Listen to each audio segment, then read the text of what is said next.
আচ্ছা, বলো তো, মেয়েদের নিজের কোনো বাড়ি হয়?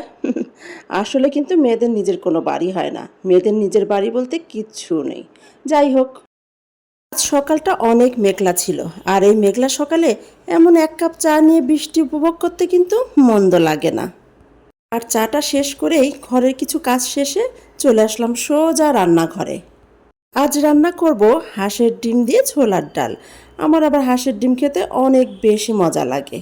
আসলে রেসিপি দেওয়ার কিছুই নেই, অনেকে আমার থেকে অনেক বেশি ভালো রান্না জানেন। আমার কি মনে হয় জানেন, রান্নাটা আসলেই একটা আর্ট। আর এটা এক একজন এক এক রকম করে করে।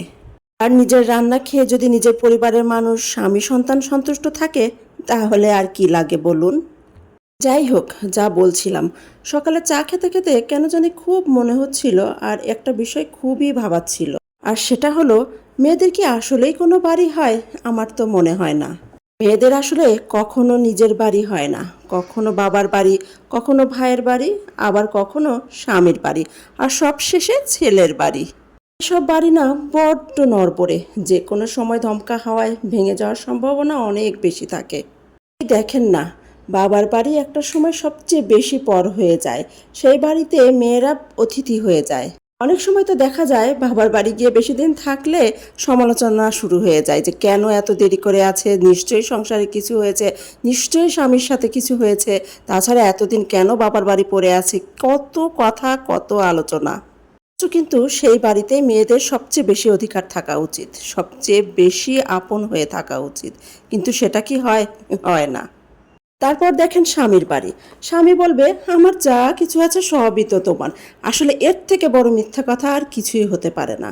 কারণ স্বামীর বাড়ির কোনো কিছুই নিজের হয় না।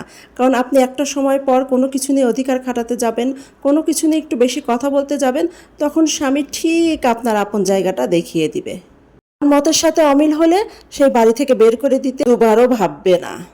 এই স্বামী যে বলে, আমার জায়গা জমি বাড়ি গাড়ি সংসার সবই তোমার, এর থেকে বড় মিথ্যা কথা আর পৃথিবীতে একটাও হয় না আমার মনে হয়। তবে হ্যাঁ, কিছু কিছু মেয়েদের ক্ষেত্রে ব্যতিক্রম আছে, কিন্তু অনেক বেশি মেয়েদের ক্ষেত্রেই এরকমটাই ঘটে। তারপর এরকম কথা শুনতে শুনতে এক সময় সেই মেয়েটা চলে যায় ছেলের অধীনে, মানে ছেলের বাড়িতে। এখন তো শুরু হয় আবার নতুন খেলা। ছেলের বৌমার মন জুগিয়ে থাকতে পারলে তো খুবই ভালো, আর যদি থাকতে না পারো তাহলে তো আর কোনো কথাই নেই। মনের অমিল হলে, তাদের মতের বিপরীতে কোনো কাজ করলে তারা তো আরও খুব সহজেই বুঝিয়ে দেবে যে এটা তোমার বাড়ি না, এটা আমার বাড়ি। তাই বলছিলাম, আসলেই মেয়েদের কোনো বাড়ি হয় না। মেয়েদের একসময় বাবার বাড়ি, স্বামীর বাড়ি, ছেলের বাড়ি, এরকম করতে করতেই দিনটা কেটে যায়। আজ এই পর্যন্তই, আবার কথা হবে ইনশাল্লাহ।